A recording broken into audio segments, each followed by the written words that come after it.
shoes and chubby cheeks. Those tiny shoes once belonged to a little girl who raced onto a tennis court every afternoon after school, gripping a racket that seemed almost as tall as she was. She chased her older brother through practice drills, chased every ball with relentless determination, and chased the approving smile of her grandfather with every swing. That little girl is now 21-year-old Alex Eala. On July 4th, 2026, standing on center court at Wimbledon before a crowd that refused to sit down, she stepped into one final forehand, watched the ball land inside the line, let her racket slip from her hand, and collapsed to her knees on the most famous stretch of grass in tennis. The tears came before she even hit the ground. At that same moment, millions of people across the Philippines were crying with her. For a nation of 117 million, where no Filipino had ever won a Wimbledon singles match in the open era, this was more than history.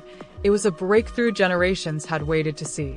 In a way, those worn-out light-up shoes resting in that shoebox had finally reached Wimbledon too. But to understand why this victory carried so much weight, you have to hold two truths in your mind at the same time. The first was Alex Eala's record entering the tournament. She had won only one Grand Slam main draw match in her career and had never advanced beyond the second round of a major. The second was the challenge standing across the net. Waiting for her was Iga Swiatek, the reigning Wimbledon champion, the world number 3, and one of the defining players of her generation. Yet there was another storyline that received far less attention outside coaching circles. The very shot critics had questioned for years, Eala's slower, heavy spin left-handed serve would become one of the biggest weapons she used to disrupt the champion's rhythm. On paper, the gap between them was undeniable.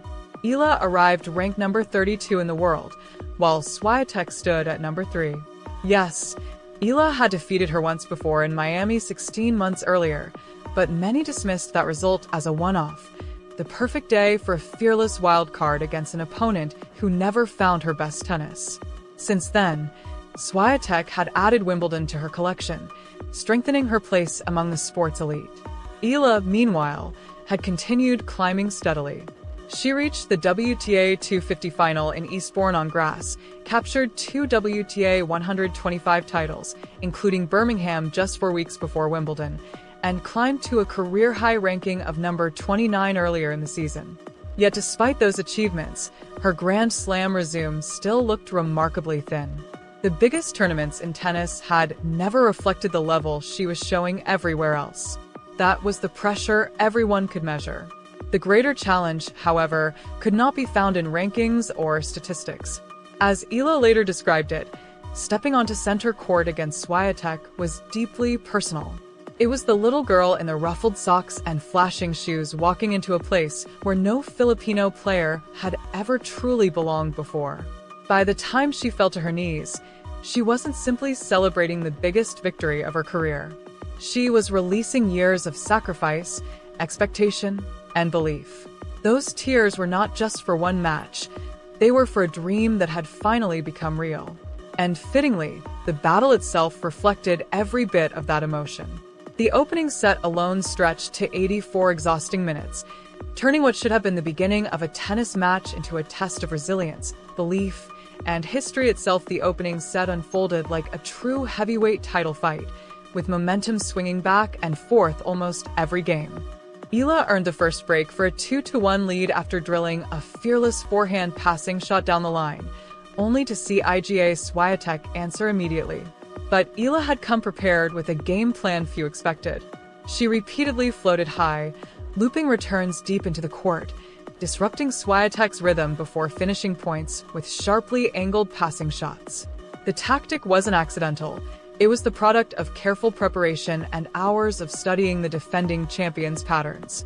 Eala surged ahead again to lead 5-3 and stepped to the baseline with her first opportunity to capture the opening set. Then the champion responded exactly as champions do. Swiatek fired 3 consecutive forehand winners, erased the danger, and calmly held serve to level the score at 5 games all. It was the kind of comeback that has crushed countless lower-ranked players over the years. But Alex Eala refused to blink. Instead of letting the momentum slip away, She matched the pressure point for point until the set reached a dramatic tiebreak. That was where the match quietly began to change. The very shot critics had questioned throughout her career, her slower, high-spinning left-handed serve became one of the most effective weapons on the court. Time after time, the ball dropped awkwardly at Swiatek's feet, denying the pole the clean returns she normally produces with ease.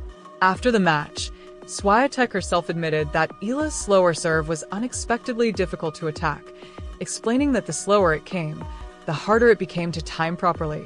It was a remarkable admission from the reigning Wimbledon champion, acknowledging that a unique style, not overwhelming power, had unsettled her game. The tiebreak itself became an exhausting battle of nerves. Eala led, then trailed, then fought back again as both players traded clutch points under immense pressure. She saved multiple set points with fearless serving and composed shot-making, refusing to surrender. Finally, on her fourth opportunity to close the set, Swiatek pushed a forehand long, and center court erupted. Alex Eala had taken the opening set from the defending Wimbledon champion. From that moment forward, something visibly changed. She carried herself differently, moved with greater freedom, and played with the confidence of someone who truly believed she belonged on the biggest stage in tennis. The second set became a masterclass in fearless execution. Eala broke serve immediately, then held at love with two aces. The same serve so many had labeled her weakness, now delivering free points against one of the greatest returners in the game. She broke again to race ahead 3-0 and soon found herself sitting during the changeover with a commanding 4-0 lead. For those remarkable minutes, rankings meant nothing. The underdog had become the superior player, dictating nearly every exchange against the defending champion. Still, champions rarely disappear quietly. Swiatek fought back to recover one break and narrow the deficit to 4-2, setting up one final test of Eala's composure. The closing game turned into a battle of pure resilience, stretching through 6 deuces as every point carried enormous weight. By then, the story had become about far more than tennis. It was about standing on a stage no Filipino player had ever conquered and finding the courage to finish the job. Eala fought off 4 breakback points, absorbing everything the champion threw at her. Swiatek even produced one of the finest backhand winners of her tournament to erase Eala's first match point. But on the third opportunity, serving for the biggest victory of her career, Eala stepped inside the baseline and unleashed her 24th winner of the afternoon. As the ball landed inside the court, center court seemed to pause for a heartbeat before exploding into celebration. The statistics confirmed that this was no lucky upset. Eala finished with 24 winners against just 21 unforced errors, converted 5 of her 7 break points, saved 8 of the 11 she faced, and won an impressive 55% of points behind her second serve. Swiatek, by comparison, managed only 32% behind her own second serve while committing 44 unforced errors. Those numbers painted the picture of a player who had not simply survived against a champion, but had thoroughly outplayed one through preparation, discipline, and fearless execution. Yet statistics are rarely what people remember. What lives forever is what happened after the final ball landed, because the next 60 seconds would become one of the most unforgettable moments in Philippine sporting history when the final ball landed and the umpire announced the score. Alex Eala didn't explode with the kind of celebration tennis fans are used to seeing. There was no roar, no leap into the air, no victory lap around center court. Instead, she simply let her racket fall from her hand. Her palms covered her face, her knees gave way beneath her, and she sank onto the grass as years of pressure, sacrifice, and belief poured out in tears. Moments later, still fighting to compose herself during the on-court interview, she delivered the words that resonated far beyond Wimbledon. Quoting directly from the official Wimbledon transcript, she said, "Maybe for someone like IGA, who's won so many slams, or for someone like Serena or Venus, this achievement may seem small. But for someone who grew up in the Philippines, I went to train with my brother and my grandfather every day after school. For someone who grew up in the Philippines, with my ruffled socks and light-up shoes and chubby cheeks, this is everything." It was a statement that instantly struck a chord with millions watching back home because it wasn't about rankings, trophies, or prize money. It was about remembering exactly where the dream began. And before the applause had even faded, Eala revealed another side of her mentality. Through the emotion, she smiled and added, "Because I'm emotional does not mean I'm satisfied. So next round, let's go." In one sentence, she showed both gratitude for how far she had come and the relentless ambition that had carried her there in the first place. To truly understand why those words carried so much meaning, you have to know the man she affectionately called Lolo Bob. Lolo is the Filipino word for grandfather, and according to Eala herself in an interview with Clay magazine, he was the person who first placed a tennis racket in her hands. He wasn't a professional coach or a famous instructor. He was simply a devoted club player who loved the sport deeply enough to study it through books, spend countless hours watching matches on television, and pass everything he learned to his family. He helped coach Alex's mother, inspired her brother and cousins, and transformed ordinary afternoons after school into treasured moments on the tennis court. What started as family time slowly became the foundation of one of the greatest stories in Philippine sports. In another interview published around the time of her Wimbledon victory, Eala reflected on his influence with heartfelt honesty, saying, "Every time I do something important, I think of him. He worked so hard and sacrificed so much for me. That is why, standing on center court before the entire tennis world, mentioning her brother and grandfather wasn't a rehearsed line or an emotional soundbite. It was a public tribute to the two people who believed in her long before anyone else did." Even the tennis world recognized the significance of what had happened. In her post-match press conference, Iga Swiatek spoke with remarkable honesty, acknowledging that she needed to improve from the very beginning of the match and openly admitting that Eala's unique serve had disrupted her rhythm. Rather than searching for excuses, the defending champion gave full credit to the player who had outplayed her. Among elite competitors, there is perhaps no greater compliment than hearing a champion admit that they must evolve their own game to solve yours. Long before this unforgettable Wimbledon run, another sporting legend had already recognized Eala's potential. Earlier in the year, boxing icon Manny Pacquiao, the only 8-division world champion in history and one of the greatest athletes the Philippines has ever produced, spoke proudly about her during an ABS-CBN interview.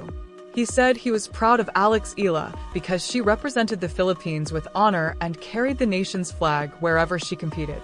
Those words now carried even greater weight because on center court at Wimbledon, she had done exactly that, making an entire country believe that its place on tennis' biggest stage had finally arrived, the Philippines around the world. When I look at her, I say, we need more of that. Keep it up. Work hard. Those words from Manny Pacquiao carried far more weight than a simple compliment. 4 generations of Filipinos who woke up before sunrise to gather around televisions for Pacquiao's legendary fights, hearing the country's greatest sporting icon say, "We need more of that," about a 21-year-old tennis player felt like the passing of a torch. It wasn't merely praise, it was recognition. One national hero was publicly welcoming another onto the biggest stage. And the country embraced that moment immediately. ESPN's Miguel Alonso Carmon captured the feeling perfectly, writing that the Sunday mornings once reserved for Pacquiao's championship bouts had now given way to evenings filled with the same anticipation for Alex Eala's matches. The emotions were familiar, only the stage had changed. The roar of the boxing ring had been replaced by the silence of a tennis court, but the hope shared by millions of Filipinos remained exactly the same. The scale of what Eala accomplished is difficult to overstate. The Philippines is home to roughly 117 million people spread across more than 7,000 islands, with millions more living overseas. Yet before this remarkable Wimbledon run, no Filipino man or woman had ever won a main draw singles match at the tournament during the Open era, which began in 1968. Alex Eala didn't just end that drought. She won 3 matches in a single fortnight. She became the first Filipina to reach the 3rd round of a Grand Slam and then went even further by becoming the first to reach the 2nd week. Earlier in the season, she had already climbed to a career-high ranking of number 29, the highest ranking ever achieved by a Filipino player in WTA history. Now, with every victory on center court, her achievements were beginning to transcend tennis itself. Without anyone planning it, she was growing into a cultural figure whose impact stretched far beyond the sport. A young left-hander from Quezon City who developed her game at the Rafa Nadal Academy and was inspiring an entire nation to dream bigger. Some victories become larger than the competition that produced them, and this was undeniably one of those moments.